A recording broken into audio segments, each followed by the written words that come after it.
주의 이름으로 예배 나온 우리 성도님들 축복하고 하나님의 말씀 가운데 위로받고 꼭 기쁨을 얻으시기를 바랍니다. 오늘 제목은 좀 큰 환난날, 얼마나 그 고통이 심하면 큰 환난날, 이런 날이 우리에게 있을까? 아마 그런 의문을 가지게 될지 모르겠습니다. 동물들은 자연재해를 좀 잘 예측하는 그런 본능적인 좀 습성이 있습니다. 쥐들이 막 떼지 움직일 때 곧 대지진이 일어납니다. 개미들이 막 바쁘게 막 떼지 움직일 때 곧 큰 비가 쏟아집니다.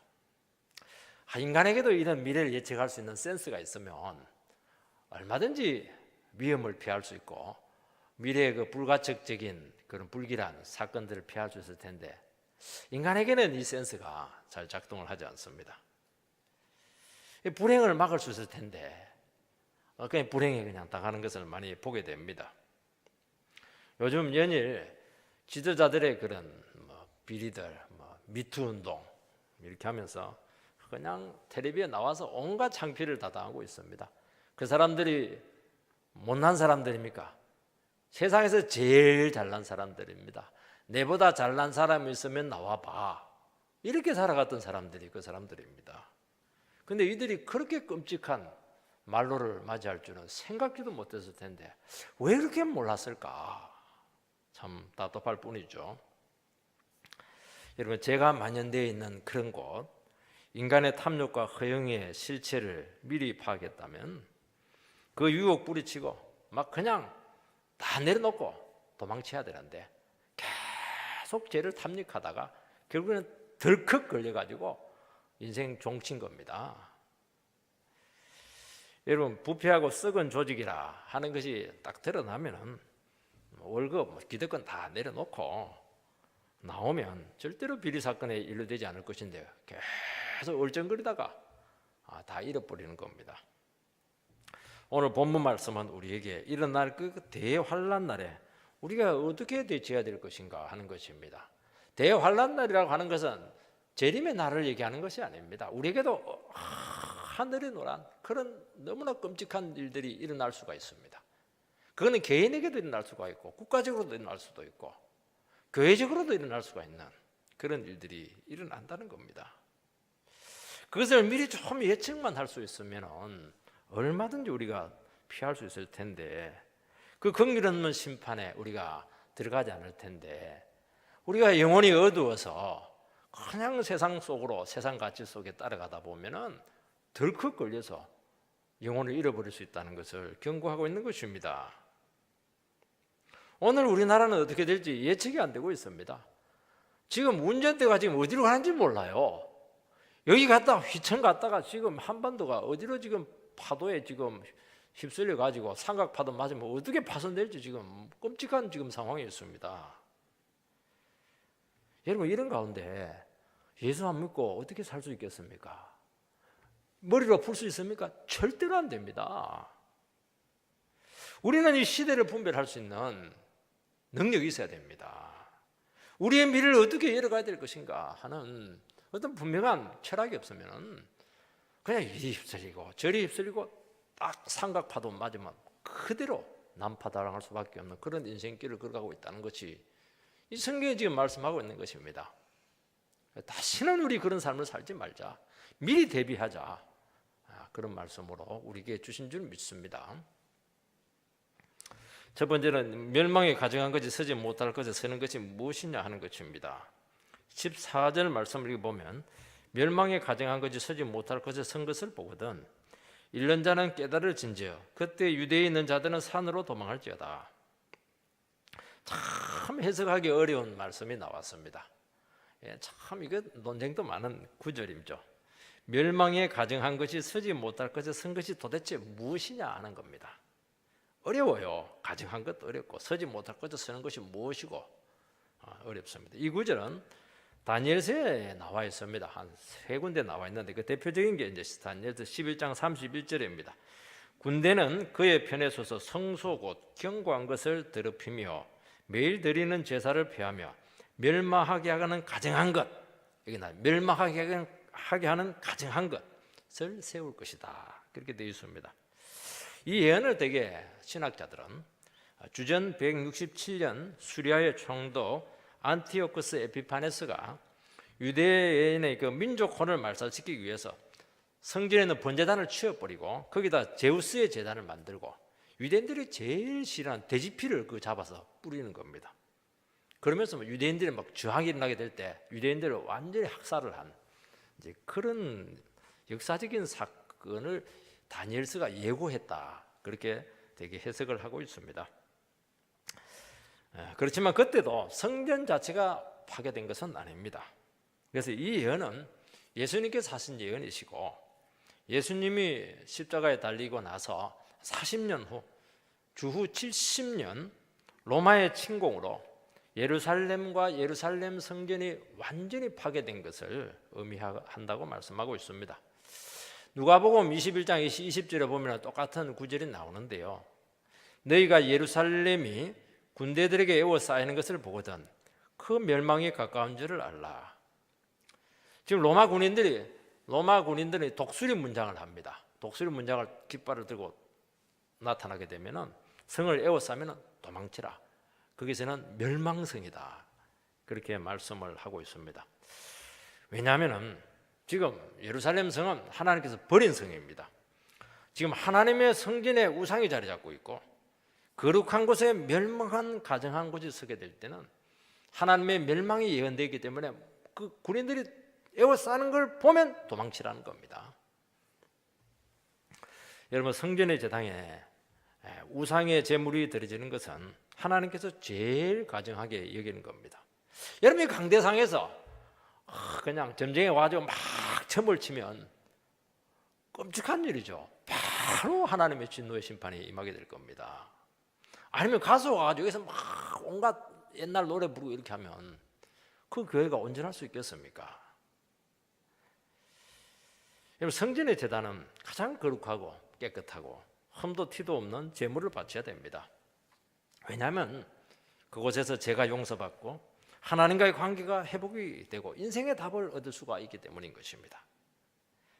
여러분 제단이 더럽히게 되면은 모든 인생들은 멸망밖에 남을 것이 없습니다. 죄가 처리가 되지 않는 것입니다. 하나님의 축복과 응답은 바로 막히게 되는 것입니다. 그러면 이 세상은 암흑 속으로 들어가는 것입니다. 여러분 다른 곳은 다 더럽혀지고 막히더라도 이곳은 항상 깨끗해야 됩니다. 화려할 필요는 없습니다. 크게 만들 필요는 없습니다. 그러나 그것은 구별되어야 되고 거룩한 곳이 되어야 된다는 것입니다. 오늘 제일 깨끗해야 될 곳은 이 강대상입니다. 이 강대상에서 온갖 세상 얘기가 다 나옵니다. 강대상에서 온갖 쓰레기 같은 얘기가 다 나옵니다. 여러분 강대상 자체를 신격화시킬 필요는 없습니다. 강대상에서 증거되는 말씀이 중요한 겁니다. 강대상은 지성소의 법궤를 상징합니다. 하나님께서는 법궤 위에 있는 그 그룹 사이에서 말씀하셨습니다. 그래서 1년에 딱 한 번 대속죄일에 대제사장이 피를 가지고 그 법궤에 있는 그 뚜껑 위에 피를 뿌리게 되고 하나님께서는 그러면 이스라엘의 모든 죄를 다 속죄를 하십니다. 그리고 나서 그룹 사이에서 살아있는 하나님의 음성을 주게 되면 이스라엘 백성들은 하나님께서 받으시는 백성이 되고 1년을 살아갈 수 있는 생명을 그들은 얻게 된 것입니다. 만약에 거기서 음성이 안 나오고 하나님께서 그들의 죄를 용서해 주지 않으면 제사장이 거기서 바로 즉사합니다. 그래서 제사장은 지성소에 들어갈 때는 항상 그 옷을 입는데 밑에 딸랑이를 가지고 가고 또 이게 줄로 맵니다. 죽으면 끄집어내야 되니까 그 뒤에서 끄집어내게 되어 있습니다. 그러니까 목숨 걸고 들어가서 죄 용서받고 목숨 걸고 들어가서 하나님의 음성을 들어야 되는 것입니다. 그럼 못 들으면 못 나옵니다. 바로 죽습니다. 그 정도로 엄격한 곳이 바로 지성소였던 것입니다. 우리가 이것을 생각한다면 어떻게 해야 되겠습니까? 우리가 목숨 걸고 하나님 앞에 서서 어떻게 해야 되겠습니까? 말씀 앞에 엄숙하게 서야 된다는 것입니다. 목숨 걸고 말씀을 전해야 됩니다. 목사는 뭐 해야 됩니까? 여기서 강대상에 죽을 뻔해야 돼요. 나는 하나님의 말씀 전하고 죽겠다. 그 생각 외에 다른 생각하면 이 강단을 더럽히는 겁니다. 성도들은 뭘 해야 됩니까? 성도들은 목숨 걸고 내가 말씀을 받겠다. 그리고 하나님 말씀이 나에게 은혜가 될 때 무조건 순종하겠다. 이 자세를 가지지 않고 예배드리고 온 게 이게 무슨 의미냐는 겁니다. 이게 성전을 더럽히는 겁니다. 서지 말아야 될 곳에 가증한 것이 선 것이라고 말씀하고 있는 것입니다. 속은 그대로 두고 말씀 앞에 딴 생각 하고 있으면서 그게 이게 성질을 더럽히는 것이라고 말씀하고 있는 것입니다. 어떻게 하나님 앞에서 그냥 죄를 그대로 숨기고 있고 위선적으로 어떻게 예배를 드릴 수가 있겠는가? 지금 주님께서는 우리에게 이렇게 지금 도전을 하고 있는 것입니다. 여러분, 내 죄가 주님 앞에서 처리되지 않고서 어떻게 하루를 살아갈 수가 있고 일주일을 살아갈 수가 있고 1년을 살아갈 수가 있겠습니까? 어떻게 하나님 살아있는 말씀을 듣지 않고 내 생각으로 어떻게 험난한 파고를 이겨낼 수가 있겠습니까? 죽은 영혼입니다. 그게 멸망에 가정한 것이 멸망한 것에 선 것과 똑같은 것입니다. 이게 교회의 생명이죠. 저는 이번 주에 세계적인 그 목회자 팀켈러 목사님의 그 목회자 세미나 횃불이관에서 한 것을 참석을 했습니다. 많은 목회자들이 참석했습니다. 이 목회 세미나의 핵심은 두 가지입니다. 먼저 교회가 세상 사람들의 언어와 눈높이에서 복음을 분명하게 전해줘야 된다 하는 것입니다. 그리고 이번에 그 목회 철학은 도시를 복음화해야 된다 하는 것입니다. 그래서 분리개척을 많이 해줘라. 복음을 전가하고 그리고 분리개척을 많이 해라 하는 것입니다. 그리고 분리개척도 한 교회만 하면 안 되고 같이 연합해서 해라 하는 것입니다. 저는 이 세미나를 참석하면서 복음을 세상 사람들의 눈높이에 맞춰서 분명하게 전가하는 것은 저는 맞다고 봤습니다. 동의를 했습니다. 근데 분리개척 운동, 무브먼트를 해야 된다 하는 부분에 있어서는 조금 조심을 해야 되겠다 하는 생각을 했습니다. 여러분, 복음을 선포하는 것만 해도 너무 벅차다는 겁니다. 이 분리개척까지 운동까지 펼치면 정말 목숨 걸고 하나님 복음을 선포할 수 있겠는가? 참 어려움이 있겠다. 모르겠습니다. 다른 목사님들은 어떻게 생각할지 모르겠지만 저는 이 부분에 있어서 조금 어려움을 좀 많이 느꼈습니다. 여러분, 교회 확장은 복음이 전거될 때 주님이 주시는 기회 정도로 하면 된다. 저는 나름대로 다시 한번 정리를 하게 되었던 것입니다. 그게 분리개척하고 이게 나쁜 게 아닙니다. 훨씬 더 중요한 게 뭐냐? 목사는 이 강단을 지켜야 된다는 것입니다. 여러분, 화려하고 웅장한 성전이 파괴된 이유는 성전의 기능을 다 잃어버렸기 때문입니다. 성전에 우상이 들어와 있고 세상 제약과 탐욕과 자본주의적인 가치가 지금 들어와 있는 겁니다.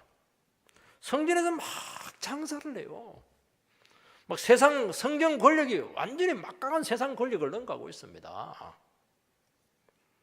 여러분, 교회는 규모나 힘으로 판가름 나지 않습니다. 여러분, 우물은 그 물로 판가름 나는 겁니다. 우물은 크기나 화려함으로 그 가치를 따지지 않습니다. 우물은 정말 구석진 곳에 거기서 옹달샘에 콜콜콜 물이 나오는 겁니다. 유원지는 달라요. 유원지는 밑에 있습니다. 유원지는 크게 만들고 화려하게 만들어서 막 사람들을 끌어들여서 돈을 많이 벌어야 됩니다.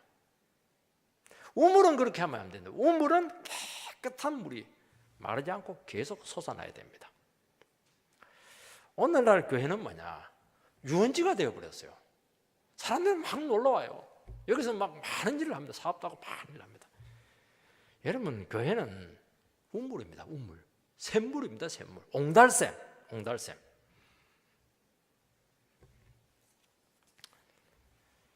그러니까 유원지가 되어버리니까 이게 어디서 온 물인지 출처를 알 수가 없습니다. 세상에서 온 것인지 철학에서 온 것인지 아니면 뭐 그냥 동양 철학에서 온 것인지 알 수가 없는 겁니다. 막 뒤죽박죽이 돼가지고 여기 물 마시면 영혼이 살아나야 되는데 영혼이 죽어가는 겁니다. 성공주의, 세속주의, 번영신학, 신념주의가 지금 강단을 완전히 지금 황폐화시키고 있는 것입니다. 오늘 우리는 교회를 지켜야 되고 교회가 무엇을 하는 곳이고 교회의 정체성이 무엇인가 하는 것을 지켜야 됩니다. 여러분, 사람들이 교회를 찾는 이유는 사람 만나기 위해서, 정치 이야기하기 위해서 오는 것이 아닙니다. 세상 돌아가는 이야기하기 위해서, 지혜 배우기 위해서 오는 거 아닙니다. 살아계신 하나님의 음성을 듣고 싶은 겁니다. 나를 알고 싶은 것입니다. 내가 어떤 존재인가를 알고 내 인생의 답을 찾고 싶은 것입니다. 복음이 들리게 해야 된다는 것입니다. 여러분, 복음을 듣고 영혼을 살릴 수만 있으면 그 교회는 사명을 다한 겁니다. 크기는 상관없어요. 사람 숫자 상관없어요. 헌금함 상관없어요. 여러분, 한 영혼이라도 살릴 수만 있으면 하나님께서는 이 교회는 귀하다는 겁니다. 세상 끝날까지 지켜주신다고 말씀합니다. 절대로 멸망시키지 않습니다. 이걸 잘 생각을 해야 됩니다. 우리는 이런 복음이 들린다고 하는 것은 목사가 혼자 설교 준비 열심히 한다고 되는 게 아닙니다. 우리 모두가 이 복음의 가치를 알고 하나님의 말씀의 가치를 알고 철저히 이 말씀에 헌신해야 됩니다. 이 말씀에. 복음은 복음이고 나는 뭐 내 욕심대로 살겠다. 이러면 조금 있으면 그 우물이 마릅니다. 잘 말하고 안 나옵니다. 이 나와야 되는데 나와야 됩니다. 정말 사모해야 됩니다. 이 말씀에 안 내려놓고 헌신을 해야 되는 겁니다. 내 그 욕심 다 챙기고 말이죠. 사람들 인정 다 받고 원하는 거 다 하고 하나님 살아있는 음성 샘물 주세요. 없습니다. 마시려는데 싹 말라 있습니다. 찾을 수가 없어요. 유원지의 물입니다. 흙탕물이 흙탕물. 여러분, 예루살렘은 평화의 도성입니다. 평화의 도성을 지금 군인들이 지금 에워싸고 있습니다. 사람들이 예루살렘 성을 찾는 이유는 그곳에서 진리를 발견하고 거룩한 도서가 아닙니까? 인생의 답을 얻고 거기서 영혼의 안식을 누리기 위해서 예루살렘, 그 땅끝이 땅끝이 어디냐면은 예루살렘 성입니다. 사람들이요 길을 찾다 그냥 베이징 갔다가 뭐 철학관 갔다가 학교 갔다가 결국 어디로 가냐? 예루살렘 성으로 갑니다. 그게 땅끝입니다. 그런데 현실은 전쟁입니다. 완전히 예루살렘이 전쟁터가 되었습니다. 오늘 사람들은 평화를 원하고 있고 인생의 숙제를 해결받기를 바라고 있습니다. 근데 실상은 전쟁터입니다. 그 이유는 이 평화를 전쟁을 초래하는 방식으로 추구를 해왔기 때문입니다. 여러분, 우리가 결혼을 하는 이유는 행복하기 위해서 결혼합니다. 그런데 그 행복을 전쟁을 초래하는 방식으로 추구를 하는 것이 문제입니다. 결혼은 왜 합니까? 배우자를 행복하게 해주기 위해서 하는 겁니다. 나를 주기 위해서 배우자를 실현시키는 겁니다. 그런데 그렇게 하지 않고 내가 살려고 하는 거예요. 나를 주장하는 겁니다. 내 중심적으로 사랑을 하는 겁니다. 그러니까 가정이 전쟁터가 되는 겁니다. 여러분, 나를 위한 평화, 나를 실현시키기 위한 방편을 하는 모든 것은 심은 대로 거둔다고 그곳에는 싸움밖에 없습니다. 여러분, 세상은 평화를 원합니다. 정말 행복해지고 싶어 합니다. 그런데 점점 상황은 황폐해지고 있고 정말 삭막하고 살기 어려운 곳이 지금 돼가고 있습니다. 우리 보고 있어요. 물질이 없습니까? 배우지 못했습니까? 환경이 지금 나쁩니까? 최상입니다. 최상. 지금 상황은 완전히 속으로는 전쟁터.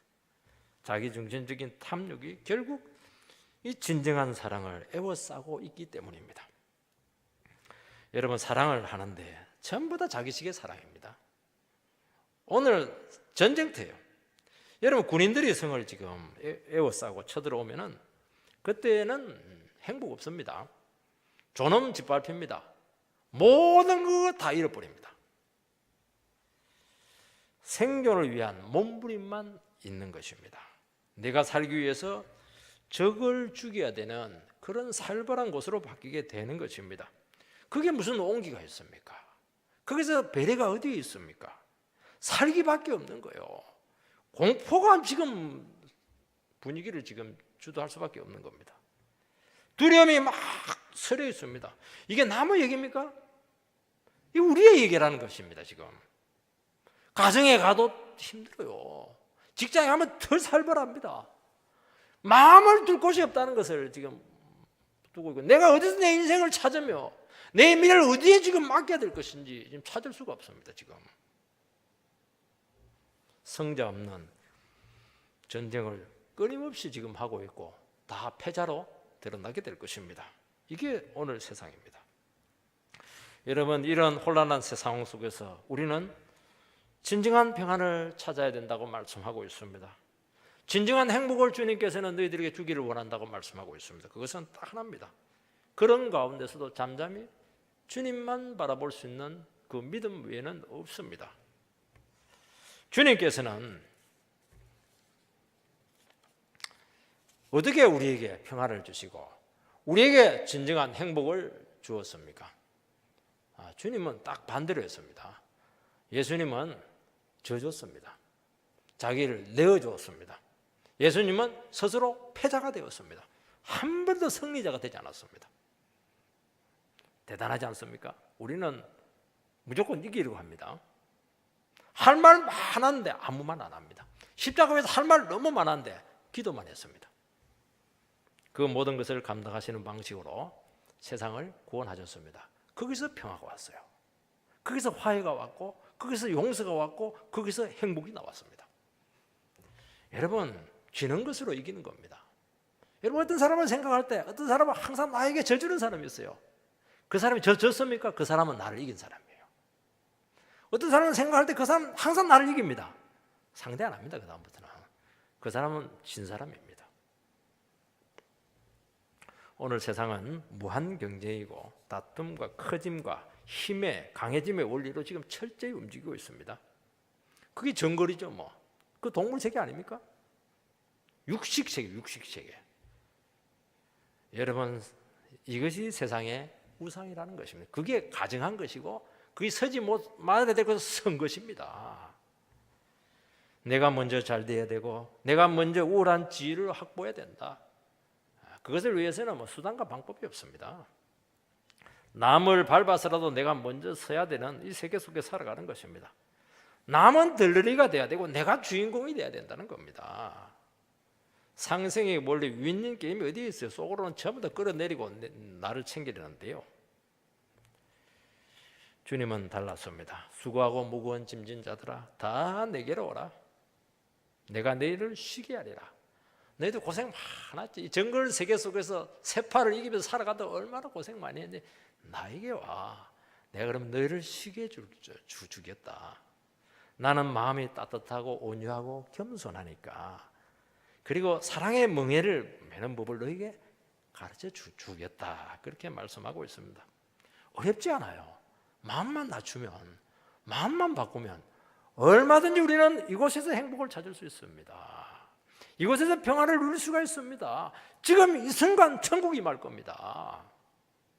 멀리 갈 필요가 없는 거예요. 돈이 많다고 해서 천국이 있는 게 아닙니다. 좋은 집에 산다고 해서 거기가 천국이 되는 게 아닙니다. 주님의 마음을 닮으시기 바라고, 주님의 마음을 배우시기 바랍니다. 교회는 결코 세상의 원리가 들어오지 않아야 됩니다. 여러분, 교회가 평안해지고 싸우지 않고 하나 되고 은혜가 넘치는 거, 이게 쉬운 줄 압니까? 세상에서 제일 어려운 것이 교회가 평안한 겁니다. 보십시오.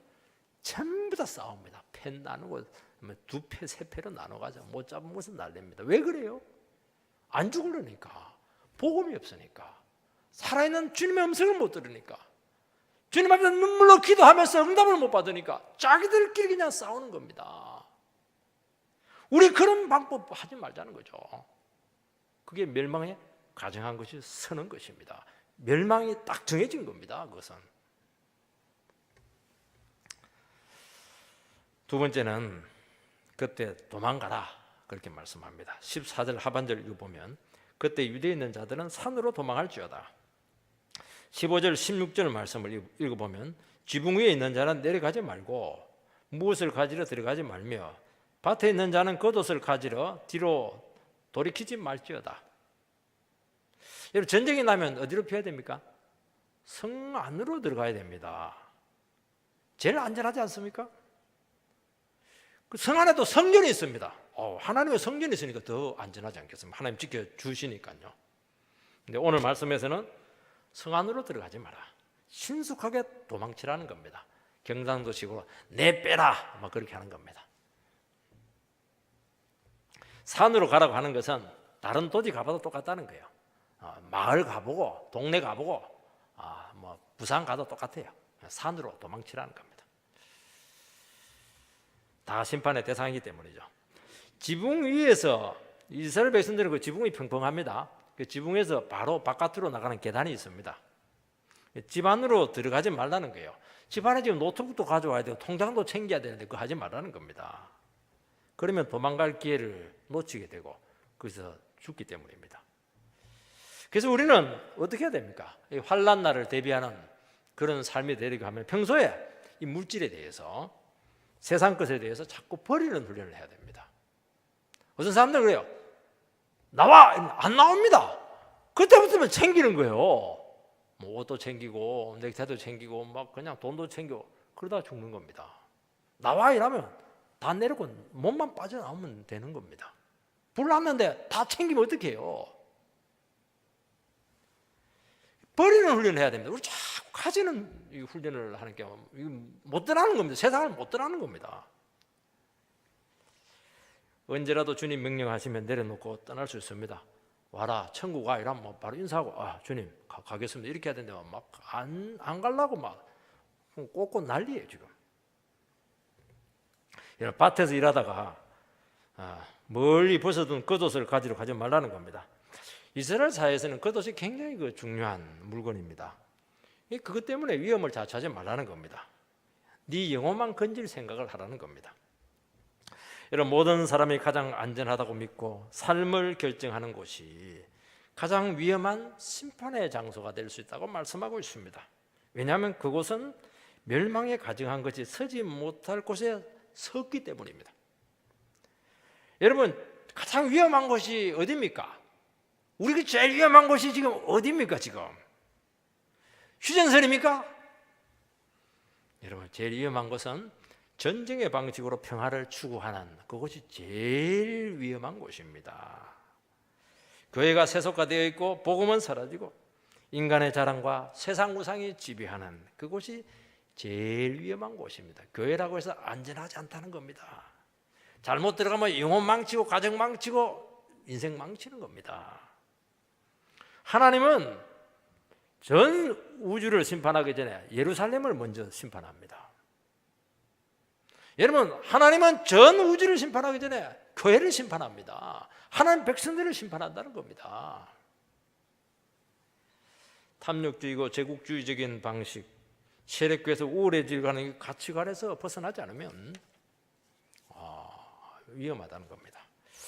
그래서 도망가라고 하는 것은 장소적으로 지리적으로 벗어나라 그런 의미를 가지지 않습니다. 사상적으로 단절해야 됩니다. 세속적인 가치관을 버려야 되는 것입니다. 성경적인 가치관으로 우리의 그런 중심을 완전히 정리를 해놔야 되는 겁니다. 양다리 안 됩니다. 세상도 좋고 하나님 말씀도 좋고 안 되게 되어 있습니다. 세상이 이길 겁니다. 여러분 인간의 탐욕과 욕망으로 세워진 곳은 대단히 위험합니다. 그것은 모래 위에 지은 성과 같아요. 홍수가 나면 그대로 쓸려갑니다. 어렵고 힘들더라도 반석 위에 지은 집 오래 걸리더라도 많은 대가를 지불하고 눈물로 말씀으로 지은 그곳이 제일 안전하다는 겁니다. 여러분 우리 자신이 우상입니다. 내가 문제예요. 내가 탐욕 덩어리입니다. 내 안에 있는 우상을 먼저 제거해야 되는 겁니다. 내가 위험한 사람입니다. 내가. 여러분 직장에서 조직적인 비리가 이루어지고 있다고 할 때 되게 그런데 월급을 많이 줄 겁니다. 미련 버리고 딱 나와야 됩니다. 그 주위에 얼쩡거리다가 같이 망합니다. 여러분 죄 냄새, 비리 냄새, 억압의 냄새. 예수 믿는 사람들은 된장국 냄새만 잘 맡으면 안 되고 이 죄 냄새를 잘 맡아야 됩니다. 부패 냄새를 잘 맡아야 됩니다. 목사는요 돈 냄새 맡고 나면 큰일 납니다. 영혼을 딱 볼 때 이 사람이 지금 부패되어 있나가, 영혼이 지금 썩고 있나, 그걸 딱 간파해야 됩니다.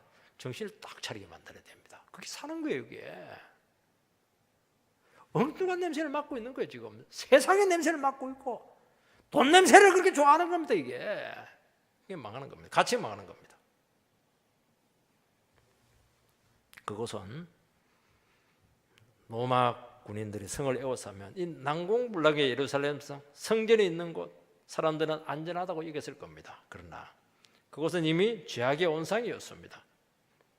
교회가 막 서로 싸우고, 막 인본주의적인 냄새가 막 나고, 그곳에 가면 막 영혼이 답답해지고, 막 눌리고, 그냥 죽어갈 때 어떻게 해야 되겠습니까?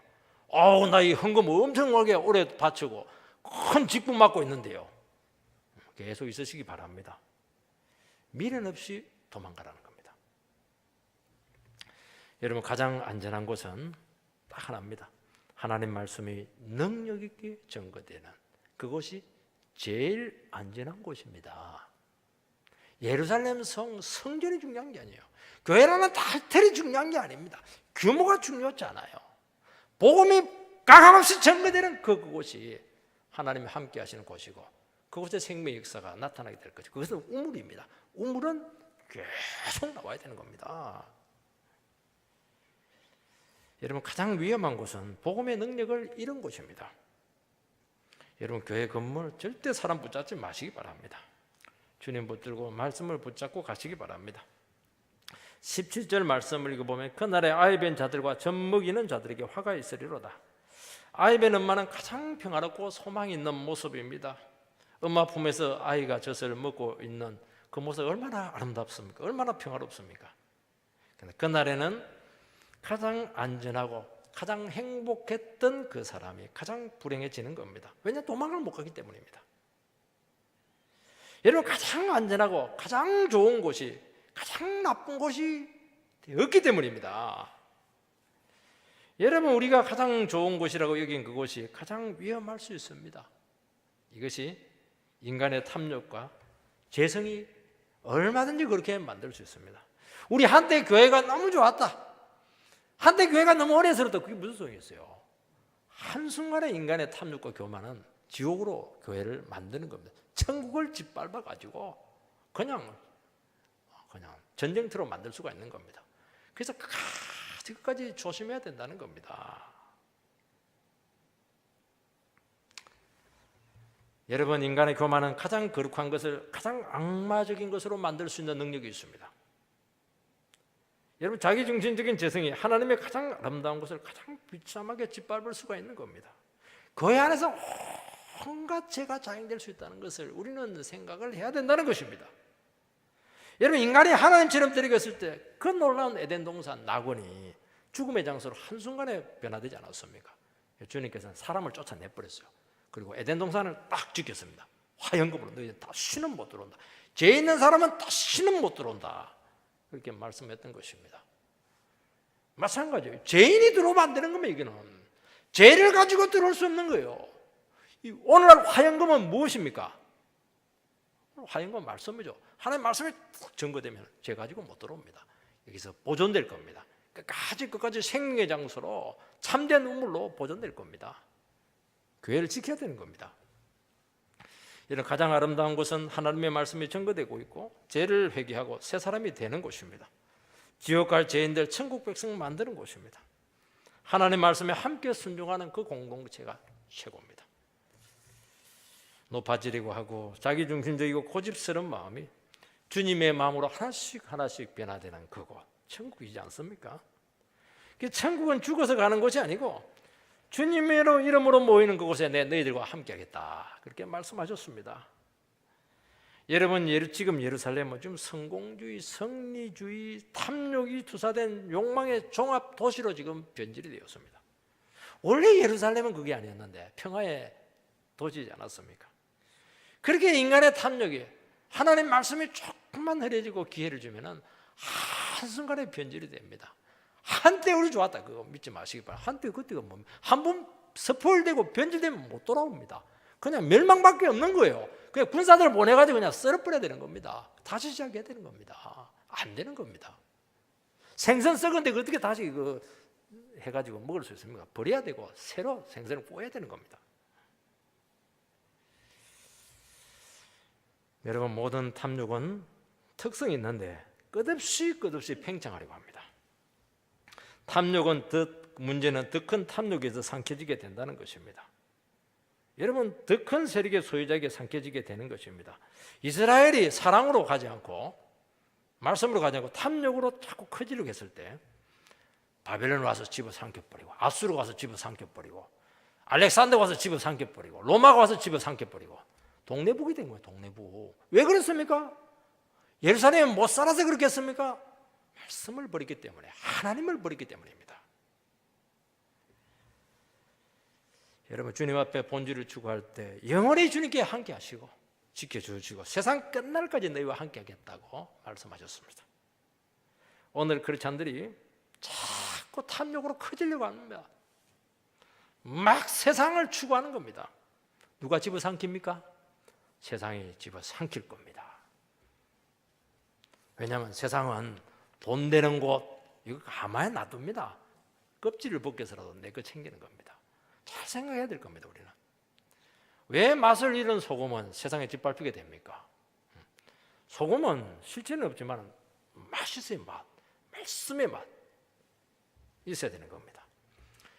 성도가 세상의 가치를 추구하면 맛을 잃게 되고 그대로 짓밟힙니다. 요즘 사람들은 그래요. 교회가 세상과 다를 게 뭐가 있나? 예수 믿는 네가 나하고 다를 게 뭐냐? 네가 더 거짓말 잘하고 말이지. 네가 더 욕심이 많고 말이지. 네가 더 이김적이고 말이지. 네가 더 잘난 척하고 이렇게 하는데 나랑 다를 게 뭐가 있냐는 겁니다. 그게 짓밟히는 겁니다. 다른 게 아닙니다. 두들기 맞는 게 아닙니다. 그게 더 무슨 것이지 않겠습니다. 그게 망하는 겁니다. 시간 문제라는 것이죠. 우리가 해야 될 것이 무엇이냐니까. 내 안에 있는 이 우상, 탐욕의 우상들, 교만의 우상들, 이것을 계속 닦아내야 돼요. 십자가를 통해서. 우리 집안에 있는 우상들 버려야 되는 겁니다. 우리 교회 안에 있는 우상들 없애야 되는 겁니다. 마지막으로는 환난의 때를 잘 분별해야 됩니다. 18절에서 20절 말씀을 보면 이 일이 겨울에 일어나지 않도록 기도하라. 이는 그날들이 환난 날이 되겠습니다. 하나님께서 창조하신 시초부터 지금까지 이런 환난이 없었고 후에도 없으리라. 만일 주께서 그 날들을 감하지 아니하셨더라면 모든 육체가 구원을 얻지 못할 것이거늘 자기가 택하신 자들 위하여 그 날을 감하셨느니라.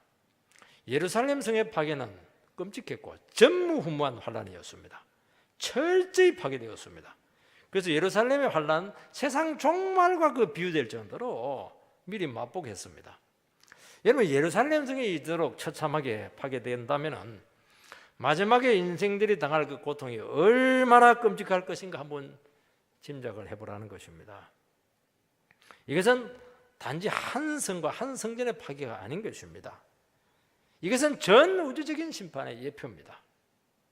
여러분, 하나님의 심판에 있어서 안전지대는 없습니다.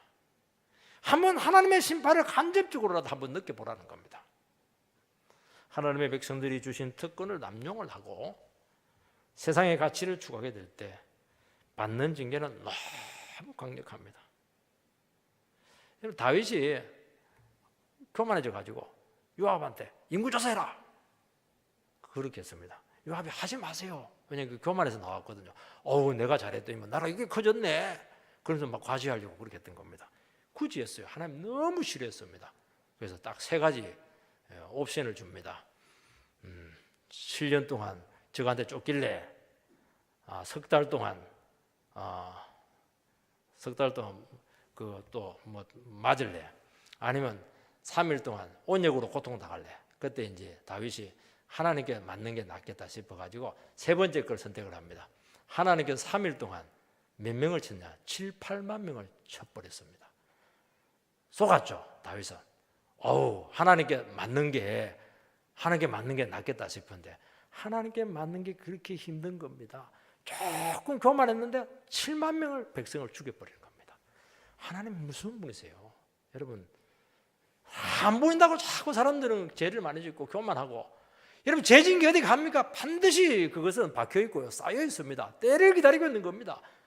박살이 나는 겁니다. 그게 무서운 겁니다. 집안에 있는 죄가 어디 갑니까? 그게 어디 숨습니까? 한 홀이라도 갚지 않으면 너희들 결단코 천국에 들어가지 못하리라고 분명히 말씀하셨습니다. 기독교 얼마나 유럽에 융성했습니까? 성경을 막 이성으로 난도질했습니다. 딱 2번의 세계대전이 일어났습니다. 왜 그랬습니까? 기독교 국가에서 사시는 세계대전이 나타난 겁니다. 성경에 대한 자세가 틀린 겁니다. 여러분, 우리나라가 신사참배하고 공산주의 이데올로기가 막 파묻혔을 때 6.25로 때려버린 것입니다. 얼마나 눈물 많이 흘리고 얼마나 많은 사람이 죽었습니까?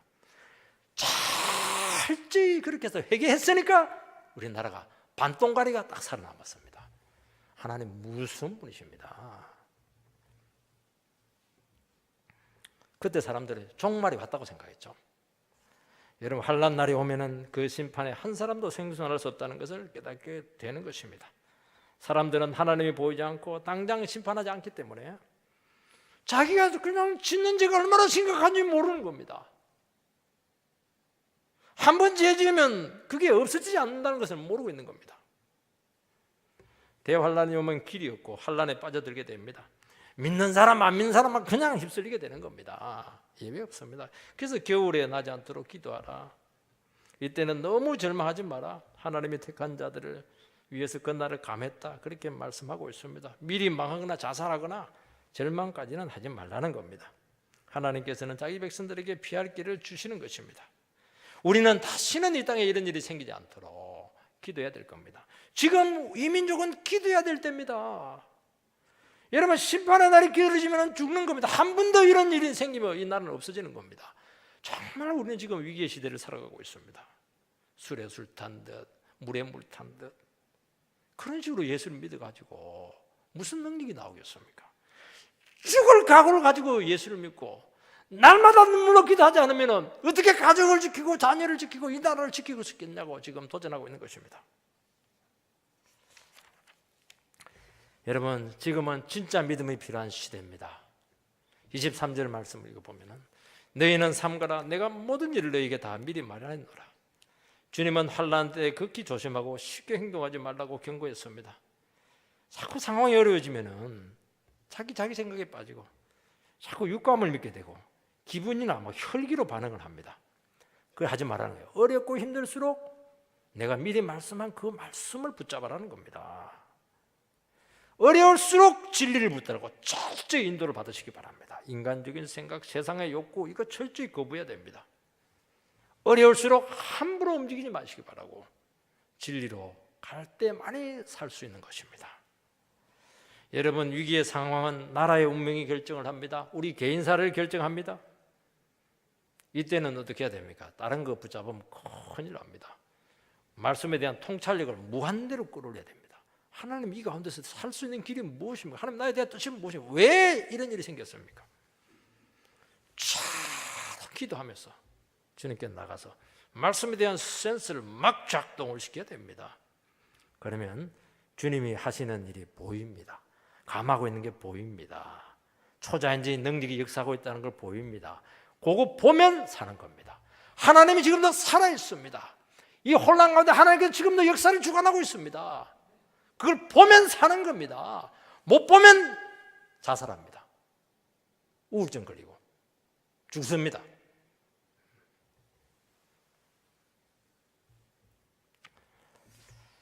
(24절 5절을) 보면 그때 그걸 환난 후 해가 어두워지며 달이 빛을 내지 아니하며 별들이 하늘에서 떨어지며 하늘에 있는 권능들이 흔들리리라. 이건 재림의 장면이 아닙니다. 이건 이사야서의 인용이고 바벨론과 에돔의 멸망을 묘사한 것입니다. 고대 사회는 해와 달과 별들은 인간의 운명을 지금 결정한다고 믿고 있었는데 우상입니다. 그거 다 떨어집니다. 심판받습니다. 바벨론의 사상은 제국주의적인 가치관이고 탐욕적이고 팽창주의적인 가치관을 가지고 있습니다. 오늘 세상이죠. 세상입니다. 이게 떨어집니다. 그 높은 하늘에서 그대로 내동댕이 쳐지게 될 겁니다. 심판받습니다. 지금 모든 사람들이 좋아하고 추구하고 있는 그 세상적인 가치관들, 하늘처럼 빛나고 싶어하는 그 모든 열정들, 한순간에 내동댕이 쳐질 때가 온다는 것을 말씀하고 있습니다. 한순간에 다 날아갑니다. 이스라엘 백성들이 성전, 껍데기 성전 다 날아갑니다. 예루살렘 성전, 예루살렘 다 흔적도 없이 다 파괴되는 겁니다. 영원히 변치 않는 하나님 말씀만이 여러분들을 보존하게 될 겁니다. 오늘 혼돈이 심해요. 무질서가 있고 미래를 예측할 수 없는 그런 시대를 살아가고 있습니다. 여러분, 이런 가운데서 우리의 영혼을 어디에다 맡기겠습니까? 돈에다 맡기겠습니까? 힘 있는 빽 있는 사람들에게 내 영혼을 맡기겠습니까? 아니죠. 영원히 변치 않는 1.1핵도 없어지지 않는 하나님의 능력의 말씀에 여러분들의 인생을 붙잡아 매시기 바랍니다. 26절 27절 이거 보면 그때 인자가 구름을 타고 큰 권능과 영광으로 오는 것을 사람들이 보리라. 또 그때 그가 천사들을 보내어 자기가 택하신 자들을 땅 끝에서부터 하늘 끝까지 사방에서 모으리라. 인자가 구름을 타고 권능과 영광으로 오는 것은 재림이 아닙니다. 이것은 주님이 부활하신 후 하늘로 올라가서 지금도 자기 백성들을 다스리고 있다는 것을 보여주는 구약의 상징적인 표현입니다. 지금 주님께서는 잃어버린 영혼을 찾고 있습니다. 하늘 위에서 믿음으로 살아가는 자기 백성들을 세상 끝까지 찾아가서 찾아내겠다는 겁니다. 얼마나 복된 말씀입니까?